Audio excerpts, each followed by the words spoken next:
You were listening to the Talk Tirade with Stabler and Friends podcast. 17 seconds from Game 7 or from championship number 6. Jordan, open, Chicago with the lead! Michael Jordan running on fumes with 45 points. To Michael. Michael, 11 seconds. Across the timeline he comes, goes to Pippen. Pippen runs down the lane, dumps it out to Horst. Hacks it for three! Yeah! Yeah! Hits the three! 3 and 9, 10 seconds left! The inbounds pass comes into Jordan. Here's Michael at the foul line. A shot on Elo. Good! The Bulls win! They win! Set the Cleveland Cavaliers! Michael Jordan hits it at the foul line. 1 to 100. 20,273 in stunned silence here in the Coliseum.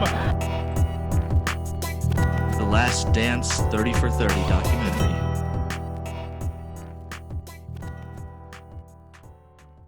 Hello and welcome to the Talk Tirade with Stabler and Friends. I'm your host, Stabler, and without further ado, allow me to introduce my friend Paul Clifton. Hi, Paul. Hey, how's it going? Thanks for having me on the show. Yeah, happy to have you, man. Tonight we are starting a podcast series special focusing on the Last Dance documentary featuring the Chicago Bulls, primarily focused on their 1998 season, which would turn out to be their final run together, the final running of the Bulls.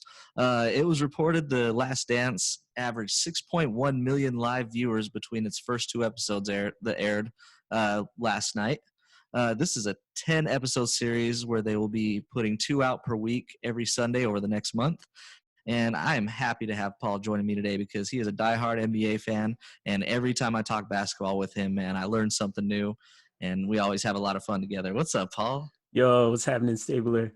This Michael Jordan documentary, Chicago Bulls documentary, been looking forward to it for months now. And, I'm really glad that they moved things up a bit so that we can enjoy it during the quarantine. Since none of us, we're just kind of chilling and we don't have sports in our lives to keep us entertained. So this was like a perfect time for the documentary to come out. It's unfortunate that, everything else is going on around us, but it gives us something to talk about. This is definitely bringing a lot of sports fans together because right now, if it would have happened, whenever it was going to happen, it would have been summertime. There's a lot of baseball on. Other people watch other sports, things like that. NBA finals would probably be going on. When was this supposed to air, the actual air date? I want to say it was in June or July, right after the finals. So it would have been right after the finals. Okay. Yeah, I think it's great. And this is your jam, man. You were a diehard Bulls fan growing up, right? Or just Jordan fan? I would say just a Jordan fan. I had Bulls posters, just Bulls, bunch of bullshit. You remember Beanie Babies? I had a Chicago Bulls Beanie Baby. And Benny the Bull. Yeah, man. And in my garage right now, as we speak, drives my wife crazy. I have crates full of memorabilia, like Jordan jerseys. I got one in each color. Basketball cards. Just everything. I had commemorative coins from when the Bulls won the championship in 96, 97, and 98. I got all 3 sets of coins. Somewhere the ones that come on right after they win the championship. That call now at this 1-800 to get a commemorative coin. Is that the one that you're talking man. about? I gave my parents so much shit and I forced them to buy me all that stuff. And I would wait in the mail to see when the video would come and the commemorative magazine that would come. And so the videos are interesting because in contrast to this documentary, those videos, they were always they glazed over all of the tough stuff, all the conflict that actually happened with the team. And so with this documentary, it's really cool because it's talking about all the issues, all the grown-up shit that was happening with the team. And so it's really awesome to kind of have a different view of, the 97-98 season, but also of Michael Jordan and see some restricted access to the locker room and all the shit he was saying, all the shit he would talk to his teammates and everything. It's it's crazy. Nobody knew that, well, I think people had a lot of stories about that, but there's a lot of legends, but now we can actually hear the words out of his mouth and see the Out of look in his his mouth eyes and shit. yeah, and it seems like he's being pretty honest. Before we get into that, yeah, I just kind of wanted to touch on my history with Michael Jordan. I never really got into basketball. Like I always enjoyed basketball, right? I liked the NBA Jam video games, and I liked Charles Barkley because he was good in the video game. I liked the Jazz because they were close, and I always heard of Michael Jordan. Like I never would go out of my way to watch the games because all I had, I think, was K-Jazz. So it was if they were playing the Jazz, then yeah, I'd be watching it. But Jordan was more just a legend for me growing up, hearing the name until the first finals that they played against the Jazz in it, and then I saw what a unstoppable force he is. Yeah, man. K-Jazz, man, for real. So like I watched every Jazz game too, but I hated the Jazz. I wanted them to lose every time. But like for me, Michael Jordan, he represented the best, the model black man, at the time. He would be like dunking, bald, black, and the best. And so I wanted to be like him, wanted to be like Mike. And Everybody did, right? So when I was watching the Jazz, just like you, I would root against the Jazz. I wanted the Bulls to win. So of course you have Michael Jordan. Episode 1 talks a lot about Michael Jordan, his upbringing, and his rookie season for the Bulls. Then you also are introduced to Scottie Pippen briefly. Phil Jackson, you get a taste of Phil Jackson, and then the villain, Jerry Krause. Jerry Krause pops into the scene. Had you ever, being a baseball guy, had you ever heard of Jerry Krause before? The name sounds familiar, but I couldn't pinpoint it. And he looked familiar too. But yeah, I don't know too much about him just from what we heard on the documentary. But yeah, I think this is primarily going to be our focus of our first episode because we'll get to Scottie Pippen on the next one. That was a good one as well. Yeah, absolutely. Great episode there. But yeah, I mean, Jerry Krause comes into the scene, and I feel like the scenes that really kind of jarred me were like Michael Jordan hating on Jerry Krause, like asking him if he had diet pills in his pocket. Hey, you want to calling him short man and stuff. Yeah, he's like, you want to come to shoot around with us? You're gonna have to lower the hoop. just stuff like that, man. And I feel like he's, I don't know what to compare him to. Like Penguin or George Costanza, somebody like that. Yeah, I thought of Costanza or Danny DeVito type character. Yeah, man. Basically, Jerry Krause is the general manager of the Bulls, and he is building this team. So when it shows footage of when Michael Jordan was getting drafted, he wasn't actually drafted by Jerry Krause. Jerry Krause takes over, and he has like this different mentality. And Jordan just doesn't like Jerry Krause to start off this documentary. And then as in the second episode, we kind of find out why. But this first episode just kind of talks a little bit more about Phil Jackson and how Phil Jackson was told by Jerry Krause that you could go 82-0 and you still won't be back to coach the Bulls again. And this is after 5 championships with the Bulls. So it's just disrespectful, yo. What an ego, huh? All around it's starting to seem as more things come up, you're just like, man, this is a much more dysfunctional family than we ever thought.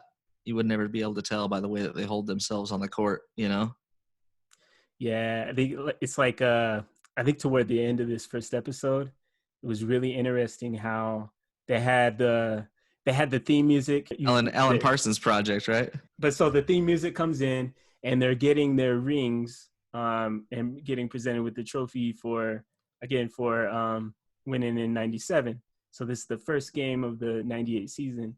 And they come out and they're like, and the general manager, Jerry Krause. And the whole stadium in Chicago boos him. He's just boo. And then Phil Jackson comes after him and everybody's like, yeah. So, I feel like a lot of people in Chicago knew what was going on. But like people on the outside, us as kids, we had no idea. We just knew they were winning the championship. But so was it before or after that Krause went on the record to say that not just players, it's not players and coaches that make the team. It's the general manager and the whole organization. Like organizations win championships, not players. Yeah. Yeah, man. Yeah, because in the documentary it comes up quite a bit that like that was something that turned Michael Jordan off. And you can see like the way that the players were paid or underpaid, that he didn't really respect the players that much. And I was actually wondering, since you're a baseball guy, is that a baseball thing? I know a lot of baseball players make a lot of money, but like I know they switch teams a lot. Yeah, I mean that is a mentality in baseball. I mean, some people use it, other people don't. I mean, you got the Yankees, Red Sox, Dodgers, and some other teams like that who have super high payrolls, and they take care of their guys, or if their guys aren't getting the job done, they'll go take somebody else's guy. But in a mid-level market with no salary cap, it's really tough to maintain players when you don't have that much of an attendance, you don't make as much income as the Yankees franchise and the Dodgers franchise does, and you have one of the best players, like let's say in the 90s, since we're talking 90s, Manny Ramirez with the Indians. The Indians can't afford a guy like that. So Boston has the money. So with baseball, you want to, it's kind of like the Moneyball routine where you want to find your best bang for your buck, which, I mean, yeah, that's a lot what Jerry Krause was doing, I feel like, but he didn't seem to handle it in a very respectful way. Yeah, I mean, there was a mention when Jerry Reinsdorf was the owner of the Chicago Bulls, and he really trusted Jerry Krause because Jerry Reinsdorf also owned the Chicago White Sox, and so Jerry Krause was his GM for the White Sox as well. And some people around Jerry Reinsdorf said, don't trust Jerry Krause because, he burns bridges with everyone. Yeah, we definitely saw that here. And I wonder why Jerry Reinsdorf trusted him with the Bulls, being that he's a baseball guy. It's just an interesting way to run a team. Yeah. I mean, in hindsight, it worked out, though. Like, it did fall apart, but I mean, six rings, Yeah, and Jerry Krause traded up to draft to get Scottie Pippen and Horace Grant. Like, without those pieces, they wouldn't have won those first 3 championships. Who knows if Jordan would have won any championships with the Bulls without the pieces that Jerry Krause put around him. Yeah, man. And when Horace Grant left, was it to the Magic? Is that where he went? Or I can't remember where he went, but yeah, he went to the Magic, and then the Magic beat the Bulls in '95. yeah, but then they brought in Rodman and tamed him a little bit, more or less. But I don't know. I felt like he had a lot of strong points, strong attributes. But yeah, he just seems like a little man syndrome type guy, like they said. I mean, when you're short and stubby and bald like that, you're just gonna get ridiculed everywhere you go. So it's just life, how we all grow up, and whatever happens to us shapes who we are, So I think it was inevitable. I think he did a good job on paper. He did a horrible job with relationships, and that actually goes a long ways. So he kind of puts his foot in his mouth when he says that it's not just the players, it's not just the coaches, it's the whole organization. But he's not willing to be one with the organization. It's about what did Jerry Krause do and what can he bring. Yeah, I mean, maybe in baseball things are different. Maybe in baseball it's more about the organization and more team. But in basketball, as you can see, LeBron James, for example, one guy can totally just make or break your team. And absolutely, it's like you really just need 3 really awesome, amazing players, and the rest are role players, and you can win championships. He'll probably be brought up a lot in this series, but I kind of wanted to go back to when it showed the history of Michael Jordan being a North Carolina boy and going to college with the Tar Heels in North Carolina.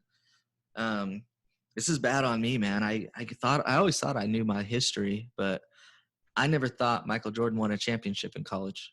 I have no idea. Maybe I saw the wrong T-shirt that got mailed to a third world country. I swear I've seen Georgetown champions with Patrick Ewing, So I swear to God, I'm watching that documentary, and I think I even told Haley, my wife, and I was like, oh yeah, he's gonna miss this. Like, Georgetown wins, and then he hits it, and I'm like, oh, there must have been some time left on the clock. And they're like, and the Tar Heels win the national champion. I was embarrassed. So I lose all credibility for this whole documentary that we're going over. No, it's all, it's all good, man. I feel like we're going to learn so much. I mean, there's so much you got to learn in 10 episodes. And I feel like the beauty of this documentary is it's highlighting, there's a lot of talking heads in there. Like for example, James Worthy, when Jordan is at North Carolina, he's like, I was better than Michael for about 2 weeks. You know what I mean? 2 weeks. And it's like all-time great James Worthy, one of the 50 greatest players of all time.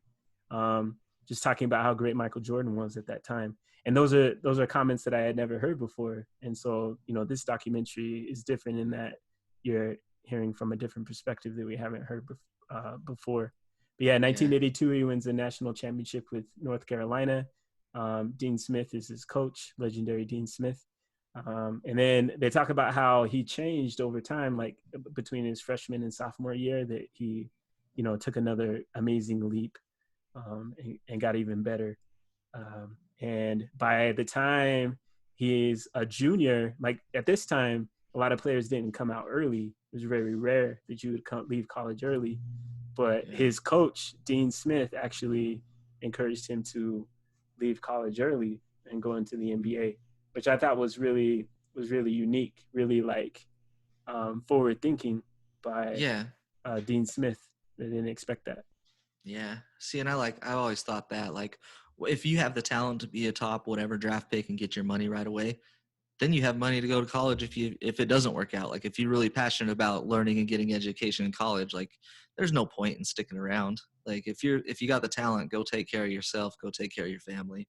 Back to the North Carolina and the coach talking to him like that.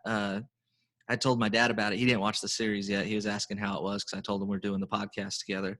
And I was telling him about how Jordan left early and it was his coach's idea. And he's like, oh, Smith? Really? Like, wow. Like, see, so there's even things that like historians that have lived through it, like, don't know. So the historians of sports. So I'd recommend this this documentary to anybody. And then like what you were touching on with Worthy, talking about how pesky Jordan was, like, practice is over and he's like, let's play one-on-one, let's do this, let's do that. And that's just the mentality of Jordan. That's the mentality of all greats in the history. Like, and kind of to tie into it, before this documentary came out, Jordan says a lot of people are going to think I'm an asshole after this, basically. And I mean, that just goes hand in hand with greatness. Like, you ain't making friends, Yeah, I agree, man. Like, because you got to be a little different, man, just to win like that.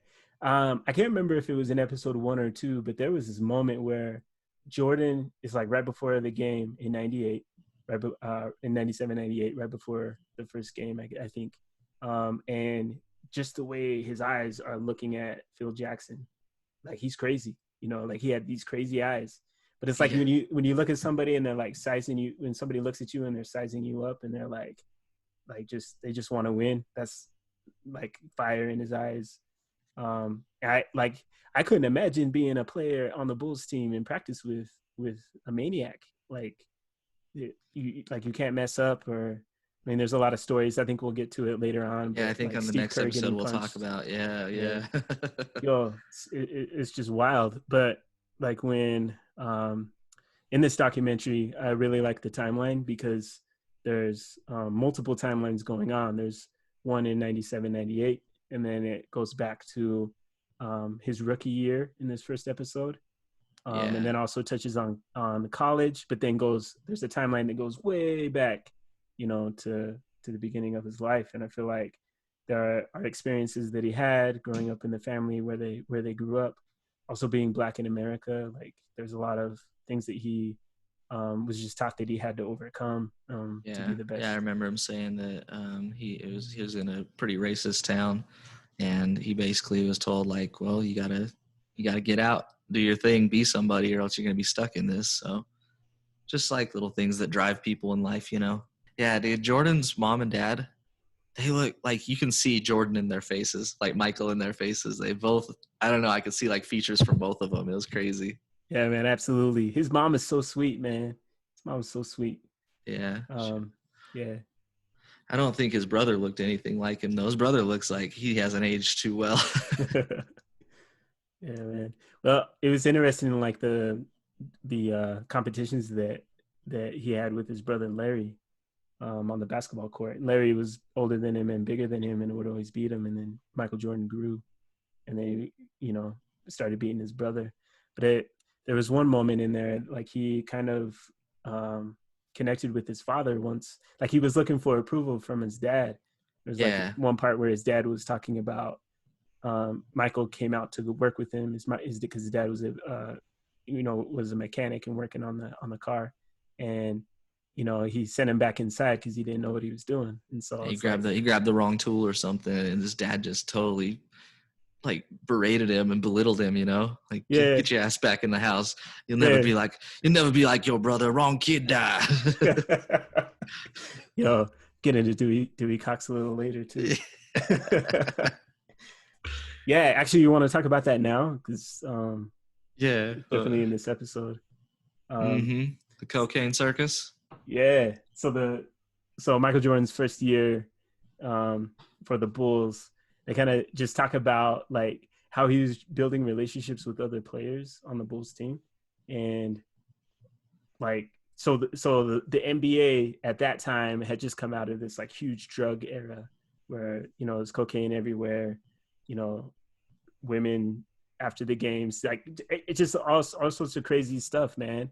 And so he's on this Chicago Bulls team, and what was the nickname they had for the Bulls at that time? Yeah, didn't they call it the cocaine circus? Yeah, the traveling cocaine circus.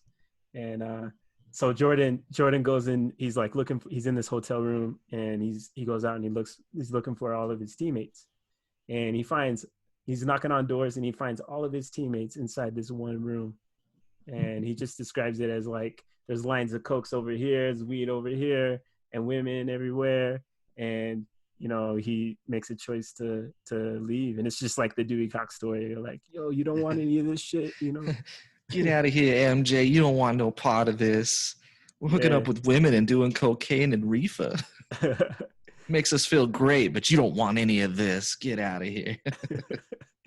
And so I wonder what would have happened if he like started getting into that stuff. Maybe his focus and his drive would have gone away. But absolutely, yeah, man. He's still then it shows like footage of him like cooking at home and just living like a domestic, making his own bed and stuff. Just being a rookie, So yeah, that's hard as a rookie, dude. Coming into all that money and just having the willpower to stay away from temptation like that. Yeah. It's just a whole new world. And he had those letters that was to his mom when he was like at the college. Yeah, asking for some money. I only got $20 in my account. Yeah, and send me some stamps. I can't even mail things out.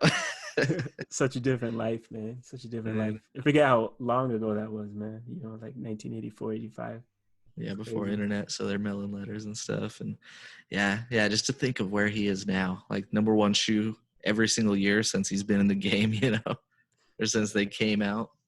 It was crazy how humble he was, how he spoke and carried himself.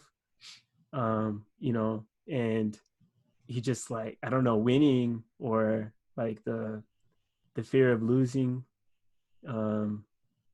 everything like just this determination turned him into a monster, like a beast, man. Who was like still gentle. Like I like the scenes where he's like signing autographs for kids and stuff like that. Yeah, he's still like gentle and relatable and wants to like connect with kids and families and stuff. But in the other, like there's another side of Jordan that was just this beast. And if anything if you weren't a winner, like he's like, get the hell out of my way. Like I have no use for you. And that's what I kind of thought he felt about Jerry Krause a little bit. Yeah, absolutely. Yeah, they've got the team together. I mean, I feel like he did a good job getting that team together, but they don't need him anymore. They're the superstar Bulls. They got the chemistry, they got the coach, they got the players, everything, So yeah, I think it would have been wise to have him be the one to go and give it one more shot. Like if everybody was in, there could have been another title. Yeah, man. I came away from this first episode like a little upset because like I was a Bulls fan at that time. I would have liked to see them go against the Spurs in, 99 in a shortened season, because in 99 they only played 50 games. There was a lockout. They would have come back. They wouldn't have had to play a long season. They were getting old, but they wouldn't have had to play a long season. And they would go up against the Spurs, man. That would be awesome.